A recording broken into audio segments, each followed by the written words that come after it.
Hello everyone, कैसे आप सब। आप सबका अपने चैनल में स्वागत है। आज मैं आपको स्वर्गीय इंदिरा गांधी जी के जीवन के बारे में बताने जा रहा हूँ। तो शुरू करते हैं। इंदिरा गांधी वर्ष 1966 से 77 तक लगातार 3 पारी के लिए भारत गणराज्य की प्रधानमंत्री रही और उसके बाद चौथी पारी में 1980 से लेकर 1984 में उनकी राजनीतिक हत्या तक भारत की प्रधानमंत्री रही। वे भारत की प्रथम और अब तक की एकमात्र महिला प्रधानमंत्री रही। उनके प्रारंभिक जीवन और कैरियर के बारे में बताते हैं आपको। इंदिरा गांधी का जन्म 19 नवंबर 1917 को राजनीतिक रूप से प्रभावशाली नेहरू परिवार में हुआ। इनके पिता जवाहरलाल नेहरू और इनकी माता कमला नेहरू थी। इंदिरा को उनका गांधी उपनाम फिरोज गांधी से विवाह के पश्चात मिला। इनका मोहनदास करमचंद गांधी से न तो खून का और न ही शादी के द्वारा कोई रिश्ता था।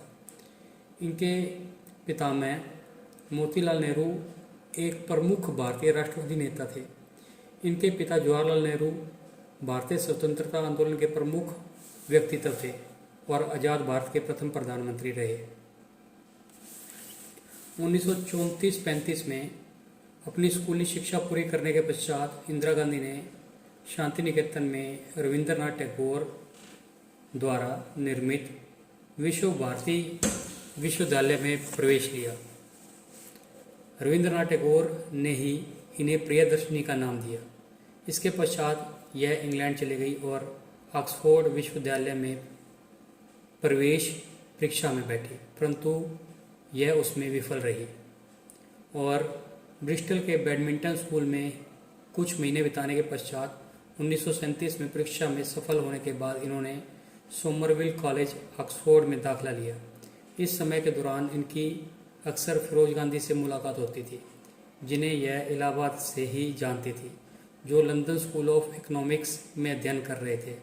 अतः 16 मार्च 1942 को अनंत भवन इलाहाबाद में एक निजी आदि धर्म वैदिक समारोह में इनका विवाह फिरोज से हुआ। ऑक्सफोर्ड में 1941 में भारत वापस आने के बाद वे भारतीय स्वतंत्रता आंदोलन में शामिल हो गई।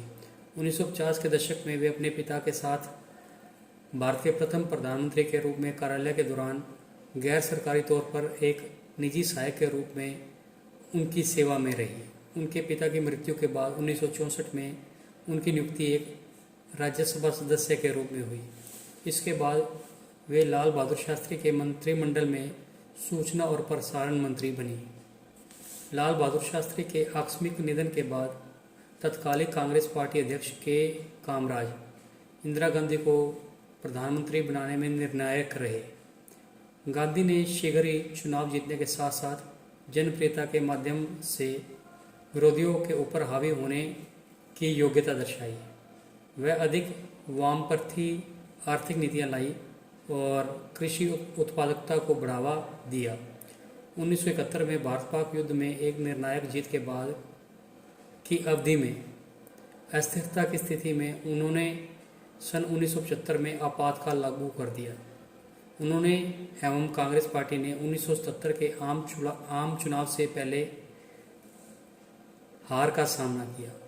सन 1980 में सत्ता में लौटने के बाद वह अधिकतर पंजाब के अलगाववादियों के साथ बढ़ते हुए द्वंद्व में उलझी रही, जिसमें आगे चलकर 1984 में अपने ही अंगरक्षकों के द्वारा उनकी राजनीतिक हत्या हुई। अब आपको बताते हैं ऑपरेशन ब्लू स्टार और उनकी हत्या के बारे में। सितंबर 1981 में जरनैल सिंह भिंडरावाले का अलगाववादी सिख आतंकवादी समूह सिख धर्म के पवित्र धर्म हरमंदिर साहिब में परिसर के भीतर ही तैनात किया गया। स्वर्ण मंदिर परिसर में हजारों नागरिकों की उपस्थिति के बावजूद गांधी ने आतंकवादियों का सफाया करने का एक प्रयास में सेना को धर्मस्थल में प्रवेश करने का आदेश दिया। सैन्य और नागरिक हताहतों की संख्या के हिसाब में भिन्नता है।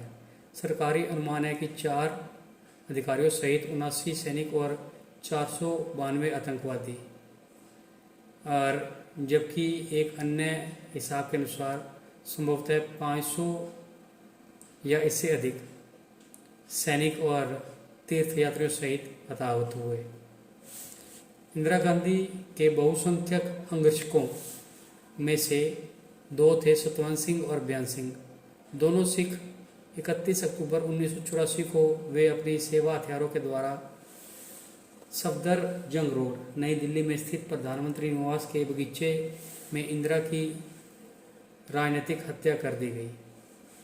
वो ब्रिटिश अभिनेता पीटर उस्तिनोव को आयरिश टेलीविज़न के लिए एक वृत्तचित्र फिल्माने के दौरान साक्षात्कार देने के लिए सतवंत और बेअंत द्वारा प्रहारत एक छोटा सा गेट पार करते हुए आगे बढ़ रही थी।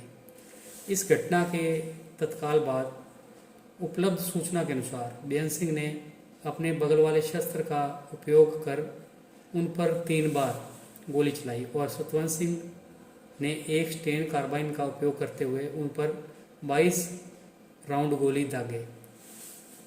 उनके अन्य अंगरक्षकों द्वारा बेअंत सिंह को गोली मार दी गई और सतवंत सिंह को गोली मारकर गिरफ्तार कर लिया गया। गांधी को सरकारी कार में अस्पताल पहुंचाते पहुंचाते उन्होंने रास्ते में ही दम तोड़ दिया, लेकिन घंटों तक उनकी मृत्यु घोषित नहीं की गई। उन्हें अखिल भारतीय आयुर्विज्ञान संस्थान में लाया गया, जहां डॉक्टरों ने उनका ऑपरेशन किया।